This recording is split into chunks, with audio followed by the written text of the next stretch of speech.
Ako si Binibining Ninya Yorong mula sa BSN 3. At sa araw na ito ay ating malalaman ang patungkol sa alamat ng bayabas. Ngunit bago yan ay ang ating mga layunin ay una, natutukoy ang mga tauhan, tagpuan at baghay ng kwento mula sa alamat ng bayabas.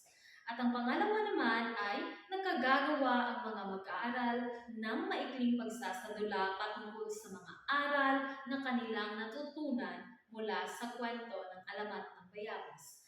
At ang pangatlo naman ay ang nagkapagpahayag ng sariling pananaw patungkol sa mga natutunang aral mula sa alamat ng bayabas. Sisimulan na natin. Tingnan ninyo ang bayabas. Saan kaya ito nagmula? Paano kaya na naging ganito ang kanyang hitsura at naging ganito ang kanyang kulay? Ayan. Maraming iba't ibang teorya o mga eksplanasyon patungkol sa kung saan nagsimula ang mga bagay-bagay dito sa mundo o saan ito nanggaling. At isa na rito ay ang alamat. At dapat nating tandaan na ang alamat ay mula lamang sa kathang-isip o likha lamang ng isang imahinasyon. Okay. Tingnan ninyo ang bayabas na ito. Ano kaya o paano kaya ito nagsimula o ano kaya ang pinagmulan nito? Yan ay ang ating tatalakayin ngayong araw, ang alamat ng bayabas.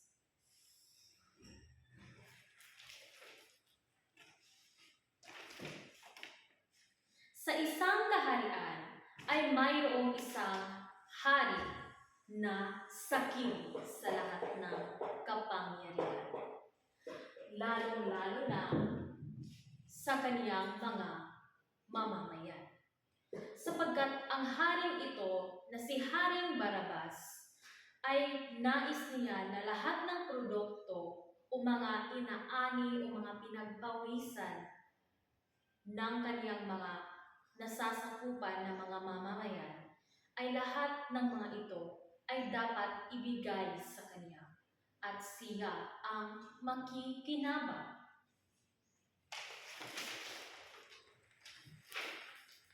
Habang ang mga mamamayan na nasasakupan sa kanyang kaharian ay halos wala ng pagkain na maihanda sa hapagkainan. Katulad na lamang ng pamilyang ito, wala ng pagkain na kanilang maisasaluhan sa pagkainan. Kaya naman ang mga mamamayan ay labis ang lungkot at galit na rin na kanilang nararamdaman mula sa kanilang hari. Di kalaunan ay marami ring mga nagdarasal na paano kaya ito masolusyonan. Kaya naman, isang araw ay naging araw na ng tagtuyot. Wala na silang maani na produkto at ang mga hayop na kanilang inaalagaan ay namamatay. Pati na rin ang mga karagatan ay wala ng isdang mahuhuli. Walang nakinabang, halos walang nakinabang ang mga mamamayan at pati na rin si Haring Barabas. Ngunit kahit na ganito ang sitwasyon ay nais pa rin niya na makinabang o magbigay ng mga produkto o ng mga pagkain ang kanyang mga mamamayan kahit ang kanyang mga mamamayan mismo ay wala ng pagkain sa kanilang hapagkainan. Dahil dito, sa kasakiman ni Haring Barabas, isang araw ay kumakain siya. At habang siya ay kumakain, siya ay nabilahukan. at naging dahilan ito sa kaniyang pagkamatay. Kaya naman si Haring Barabas ay inilibing.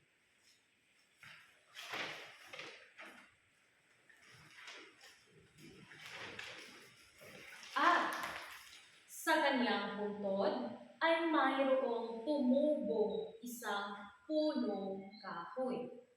Ang punong kahoy na ito ay tumubo mula sa puntod mismo ni Haring Barabas. At may mga tao na pumunta sa punong ito. At kanilang nakita ang bunga. Ito, ganitong bunga ang kanilang nakikita. Ito ay kulay green. At tinikman ito ng isa sa mga mamamayan doon. At ang pagkatikim nila sa ganitong prutas ay mapait. At nang ito'y kanilang biniyak, ay puno ito ng mga bato-bato o matitigas na nasa loob ng prutas na ito. Sinasabi ng mga mamamayan na ang pait na lasa ay mula mismo sa pait na budhi ng Haring Barabas. At ang matitigas na buto na nasa loob ng prutas ay kasing tigas ng puso ni Haring Barabas. Di kalaunan ay ang mga prutas ay naging hinog na. At tinikman muli ito ng mga mamamayan. Pagkatikim nila ay kanilang nalasahan ang masarap na lasa at malinamnam matatamis. Sinasabi ng mga mamamayan na ang matatamis na lasa o malinamnam na lasa ng prutas ay dahil sa mga pagkain na kinain ni Haring Barabas na mga masasarap. O sa mga pagkain na kanyang kinuha mula sa mga mamamayan. Kahit wala nang makain ang mga mamamayan sa kaniyang nasasakupan.